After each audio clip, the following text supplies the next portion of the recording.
Hey folks, this is Vince with Dad's Gaming Addiction, and today I'm going to quickly update you on this game, Beach Invasion 1915 Gallipoli.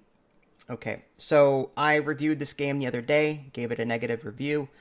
Reasons for it were, there was in the settings menu no way to adjust keybinds or even view the keybinds.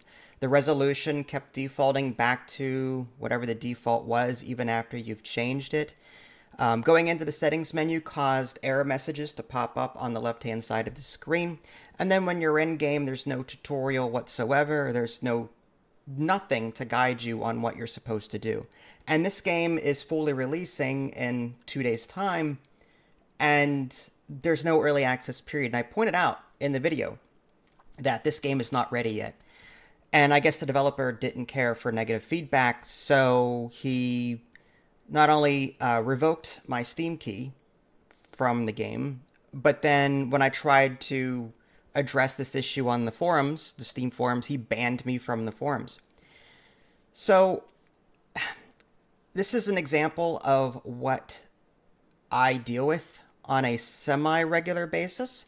There are some developers out there who are humble enough to take a look at feedback, whether it's positive or negative, and change their game to make it better. There are some that are willing to put their ego aside and actually make their game better from feedback. And then there are developers like this one that cannot handle emotionally any feedback whatsoever that is negative. So instead of improving their game, instead of saying, yeah, there are issues with this game right now. I can see, you have an issue with the settings menu. I can see you have an issue with this. I see you have an issue with that. No tutorial, no nothing, no. Instead of doing that, instead of acknowledging that there are issues with it, he just decides to up and pretty much revoke my key and ban me from the forums. And honestly, that's a big red flag for me. I would rather deal with a developer or a publisher that is willing to accept feedback. And I understand being a solo developer, there's a lot of stress there. I take a lot of criticism with the way I publish my videos. I take, some comments on the chin because, I don't like what they have to say, but, I still take it under advisement anyway. But in this case, I'm creating free content. In the developer's case, they're going to be charging money for a product. There's a difference there. And I don't believe that sweeping negative feedback under an imaginary rug is the way to sell your product to potential customers.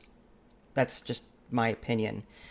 And on top of that, this game is not releasing into an early access state. If it were, I could make some allowances. I can go, yeah, you're setting that expectation that the game is broken in some places, and you will be fixing it later throughout the course of development. But in this game's case, it's releasing into a 1.0 state. You're pretty much saying the game is done now. And I'm telling you the game is not done. And the developer emotionally can't handle that. So, like I said, buyer beware. Take that information for what you will. This is Vince. Thanks for watching. I'll catch you all next time. Take care.